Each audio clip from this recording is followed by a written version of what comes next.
Mika qui dit: «Ça fait longtemps que tu es en Thaïlande, pas trop dur de quitter la France». Alors ça fait depuis, fin janvier que je suis en Thaïlande, mais pour la petite anecdote, en fait, j'ai quitté la France il y a 2 ans et demi, en avril 2022. Je suis parti en Estonie, après je suis parti 1 an autour du monde et là, je vis en Thaïlande avec ma conjointe. Alors en fait, il y a des avantages et des inconvénients. Je suis repassé en France, il y a là, la semaine dernière, je suis resté une quinzaine de jours et avec le recul, il y a des choses, que je préfère en France, il y a des choses que je préfère en Thaïlande. Après, si je fais le pour et le contre, bah, je trouve qu'aujourd'hui, ma vie en Thaïlande est beaucoup plus calme, beaucoup plus agréable. Le pays fonctionne mieux, c'est plus en accord avec mes valeurs. Après, les choses que je vais regretter pour être très cash, c'est, bah, la bouffe française. J'adore, ça reste pour moi la meilleure bouffe au monde parce que j'adore ses traditions et ses valeurs.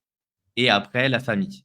Pour tout le reste, bah, globalement, je préfère la vie en Thaïlande, que ça soit la météo. Ils ont une nourriture qui est très, très bonne si on aime la nourriture asiatique.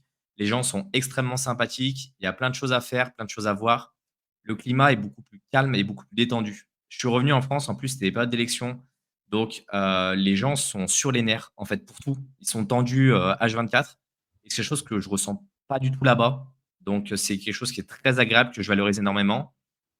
Après, le rapport avec les autres, en fait, quand on vit un peu en Thaïlande, qu'on apprend le thaï, qu'on échange avec les personnes, on s'aperçoit que c'est un système de vie qui est assez simple finalement et ça peut convenir comme ça ne peut pas convenir. C'est-à-dire que moi, j'habite dans une ville du nord du pays qui est pas la capitale. C'est une grosse ville. Il y a accès à tout un tas de choses, à tout un tas de services, accès à des hôpitaux, accès à des écoles, accès à des magasins, accès à de la nourriture, c'est assez simple. Mais par exemple, on n'a pas de club, on n'a pas de boîte, on n'a pas de grands festivals, on n'a pas ce genre de choses. Il faut aller à la capitale si on veut ça. Après, ça dépend de ce qu'on recherche. Moi, je cherche aujourd'hui une vie plutôt calme parce que je suis pas allé faire la fête tous les soirs en boîte ou ce genre de choses, ça m'intéresse pas. Donc après, ça dépend de ce que vous préférez. Mais si vous avez grandi à la campagne en France, c'est des choses que vous connaissez déjà. Après, non, c'est pas trop dur en fait de tout quitter en France parce que ça faisait des années que je voulais partir et donc j'ai tout vendu, que ce soit, la moto, la voiture, mes affaires, l'appartement. Je suis parti avec un sac à dos. Je suis parti en Estonie et là, en fait, j'ai découvert une autre culture, d'autres manières de fonctionner. Ça faisait déjà des années en fait que je voyageais et l'objectif du tour du monde, c'était de trouver un endroit où avec ma conjointe, on pouvait, vivre et se sentir bien. On avait 2 coins qui nous intéressaient, l'Asie du Sud-Est et l'Amérique, centrale et sud. On est passé 6 mois en Asie, dont une bonne partie en Asie Sud-Est parce que, ben, on adore en fait ce mode de fonctionnement, cet état d'esprit, ce rapport aux traditions, ce rapport à la famille, ce rapport à la vie de manière, globale et en Amérique du Sud, on est allé aussi, on y a passé, 4-5 mois et le problème, c'était tout ce qui était problématique de sécurité. Moi, ma conjointe, j'ai envie qu'elle puisse se balader n'importe quand, n'importe où, n'importe comment, sans que personne vienne l'embêter, que je puisse me balader sans qu'il y ait quelqu'un qui vienne m'embêter aussi ou potentiellement, bah, j'ai du matos avec moi. Je me balade avec un appareil photo, avec un drone, avec, mon téléphone et autres. J'ai pas envie qu'on me mette un couteau sous la gorge. J'ai fait, pas mal de pays en Amérique latine où c'est globalement assez compliqué d'un point de vue sécurité. Je voulais un pays qui soit stable aussi, sur le long terme. L'avantage d'avoir un pays comme il est fait en Thaïlande, c'est qu'il est assez ouvert d'esprit, assez stable. On peut facilement y aller. Les visas sont accessibles et je pars du principe que quand je vais dans un pays, j'apprends la langue et du coup, c'est pour ça que, bah, on s'est mis à faire des cours de thaï pour vraiment rentrer dans la culture et échanger et là, il y a plus tout le même rapport, en fait, avec les personnes. Quand on commence à parler le thaï avec eux, ils commencent à vanner, on commence à apprendre mieux leur histoire, à comprendre les différences culturelles et ça, c'est hyper important. Voilà, je veux pas rester 2 heures dessus, mais globalement, c'est un petit peu l'idée Mais tu as pas mal de et je peux questions, tu vois? tester. Biska qui dit, «Mick, tu penses, rester en Thaïlande longtemps ou tu vas essayer, d'autres nouveaux lieux?» et puis, on te pose des questions, tu vois, Pose pour beaucoup de savoir si français, tu croises ouais. des Français, Pour répondre assez rapidement à toutes ces questions, pour l'instant, tant qu'on est bien, on reste. Au moins, je pense 4-5 ans. C'est sûr qu'on reviendra pas en France, c'est pas notre vision des choses. On y repasse pour des vacances, 2 semaines, ça suffit, pas plus. Après, on se retrouve dans un état d'anxiété qu'on ne veut plus avoir, en fait, après dans tu es cette, aigri.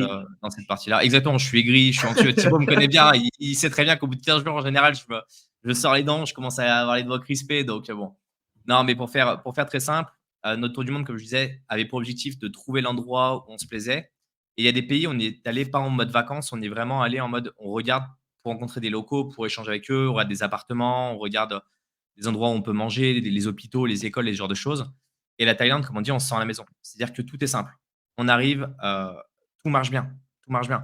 Il y a deux trois trucs des fois qui déconnent un peu, il faut être réaliste. Mais globalement, il y a jamais de problématiques qui sont insurmontables. Il y a pas de vous devez attendre 3 mois pour avoir des papiers, vous avez besoin d'un coup de tampon, vous y allez, ça se fait assez rapidement. Les hôpitaux, quand vous avez les moyens, c'est toujours ça aussi la différence avec la France, c'est que si vous avez les moyens dans ces pays-là, vous avez un super pouvoir d'achat et vous avez accès à une vie qui va être très calme et très agréable. Par contre, si vous n'avez pas les moyens, ça va être vraiment dur. C'est un peu la contrepartie. C'est que nous, on a un cadre de vie qui est globalement différent d'une bonne partie des Thaïs. Je vis dans un immeuble où on a, piscine et salle de sport à l'intérieur de l'immeuble. On a des gardiens, on a accès à la nourriture. Les gardiens, ils sont hyper sympas, mais en fait, ils passent leur journée à dormir parce qu'il y a pas de délit, il y a pas de vol, il y a rien. Et ça, c'est pareil, c'est des choses où on l'apprécie et on le vit assez bien, ouais. Et je croise beaucoup de Français, ça dépend des moments, ça dépend aussi des rencontres que je veux faire. Heu, Ça dépend des mentalités aussi, en fonction des personnes. Il y a des fois, sur certains endroits, je vais les éviter. En Thaïlande du Sud, globalement, c'est moche à dire, mais tous ceux qui viennent là pour des vacances viennent là pour la fête et donc c'est pas forcément des personnes que j'ai envie de croiser parce qu'elles sont, je dis pas toutes, mais il y en a beaucoup qui viennent juste là pour se mettre à l'envers et donc ça m'intéresse pas forcément et puis, ils respectent pas non plus la culture, donc c'est pas mon idée.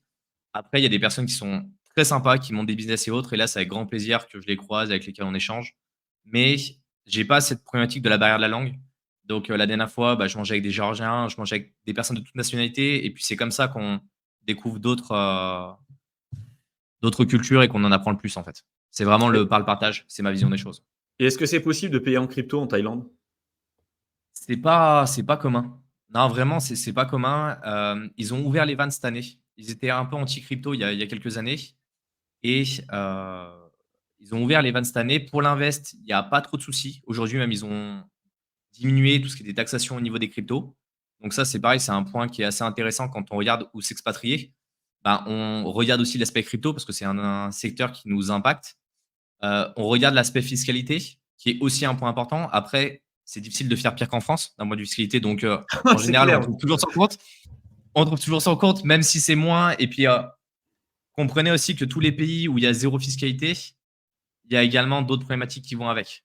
C'est pour ça que, moi, mon objectif, c'était pas de trouver un pays zéro fiscalité, c'était de trouver un pays où je me sente bien d'abord, où je puisse vivre et après m'adapter à la fiscalité sur place, en fait. Et que je sois pas obligé d'envoyer des papiers en permanence, que je puisse avoir des comptables.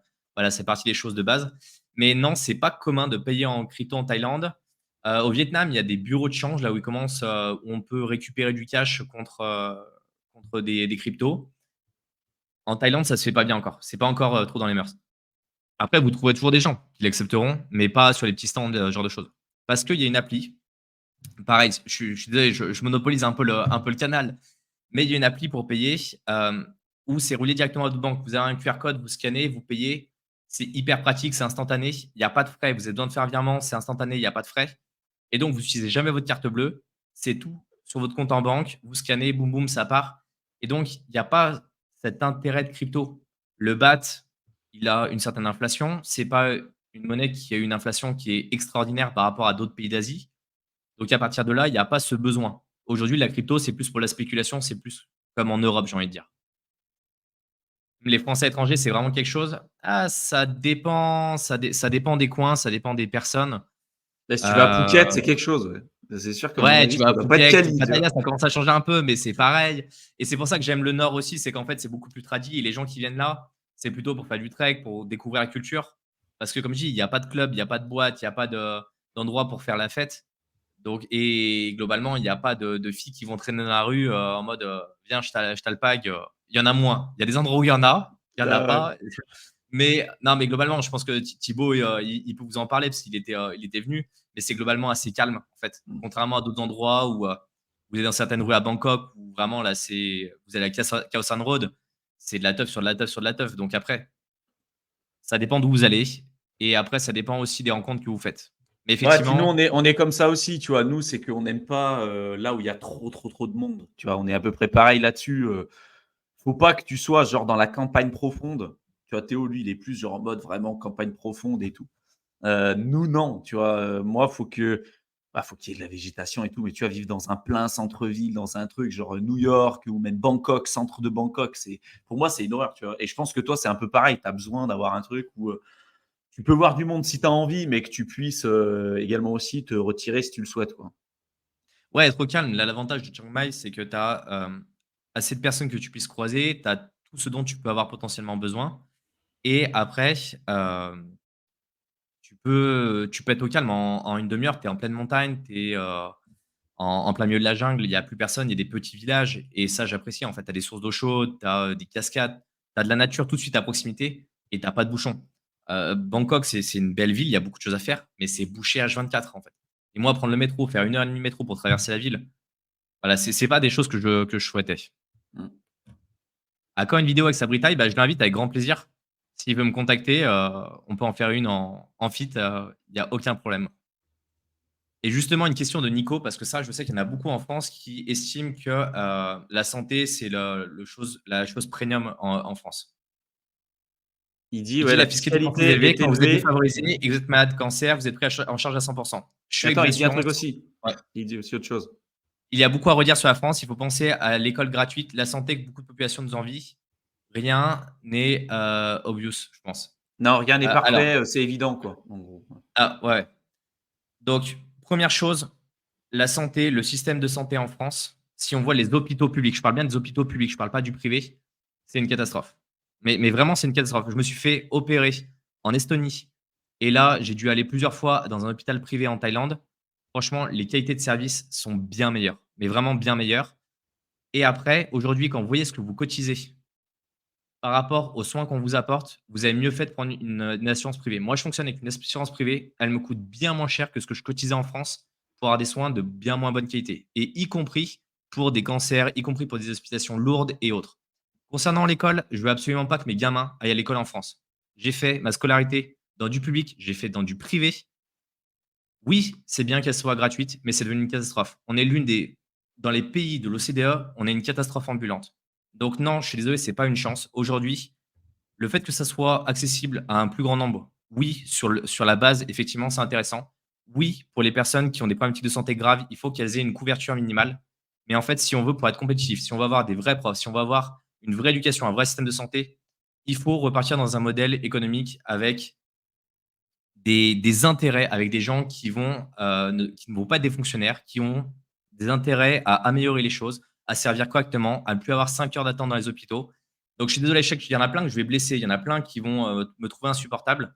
Mais en fait, je vous invite à aller voyager et à vous faire soigner à l'étranger. Oui, il y a des pays, comme le Cambodge où je suis allé à l'hôpital. Quand on vous prend la prise de sang sur le trottoir au milieu du parking, ouais, ça peut choquer. Oui, effectivement, il y a des problématiques, mais à côté de ça, ma conjointe a une échographie en 5 minutes. Ça coûte 50.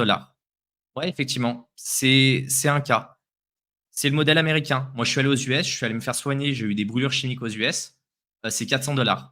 C'est le tarif d'entrée et vous donnez votre carte bleue avant de rentrer à l'hôpital. Donc oui, il y a des choses intéressantes. Oui, on ne peut pas appliquer ce système de partout, mais aujourd'hui, dire que notre système de santé en France est bon, non, il est pas bon. Il est utile pour un tas de personnes, mais il est pas bon. On peut pas dire qu'il est bon, comme l'école, en fait. Oui, il apporte des avantages à beaucoup de personnes qui sont défavorisées, mais il n'est pas fonctionnel pour les personnes qui ont la possibilité de se prendre des assurances privées. Bon, Mm. voilà, je suis désolé, hein, je pense que je suis Non, mais parti un il y peu a loin beaucoup de sur le gens qui truc, sont mais d'accord avec toi aussi, hein. Martin qui dit ouais, l'école gratuite, quand tu vois le niveau et qu'on met nos gosses et ce qu'on met aux gosses dans la voilà, tête, je c'est je préfère super. 3 payer, mais c'est comme ça, c'est un choix. Après, libre à vous d'aller, donner de l'argent à l'État pour qu'il fasse les choses à votre place ou de vous dire: «Je préfère me payer mes propres services». C'est juste un mode de fonctionnement. Tous les services gratuits disparaissent. Si on continue d'augmenter nos cotisations, on sera sûr en tant que Français, mais c'est éclaté les refus. En fait, c'est toujours pareil. C'est que souvent, on a, C'est pareil, c'est et pas c'est un gratuit. discours. Ouais, ça a un coût. Ça a toujours un coût. Mais c'est un discours qu'on nous tient depuis très longtemps.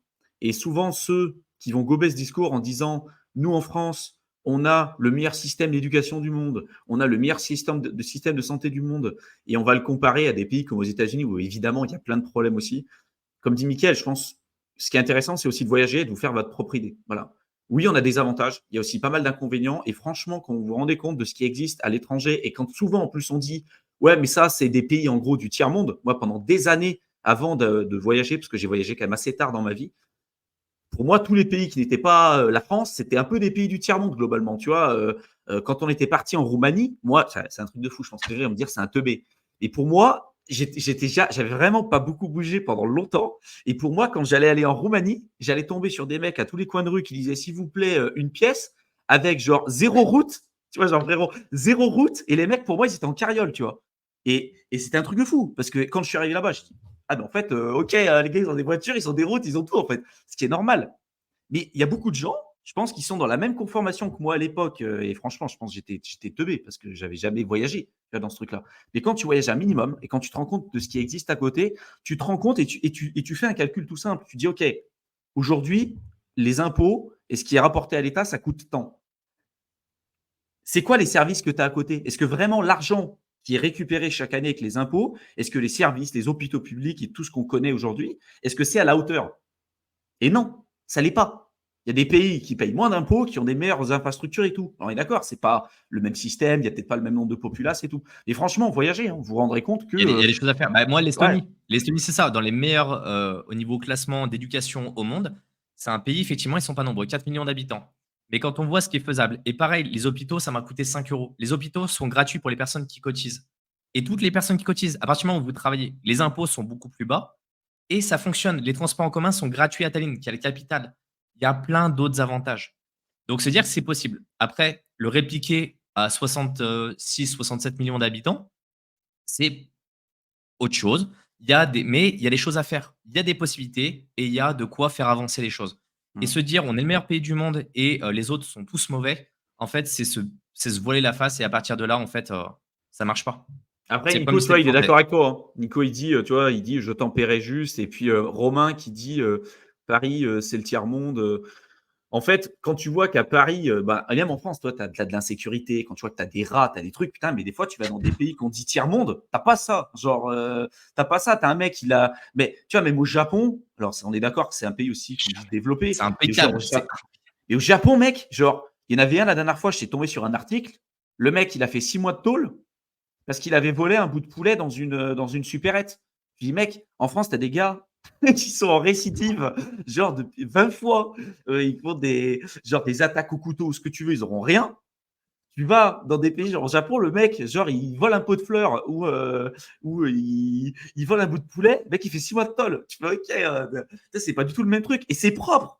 Tu vois, genre, c'est propre. Il n'y a pas d'incivilité. Les mecs, ils sont hyper normaux. Tu peux te balader à 2 heures du matin. Tu vas pas te faire agresser, tu vois.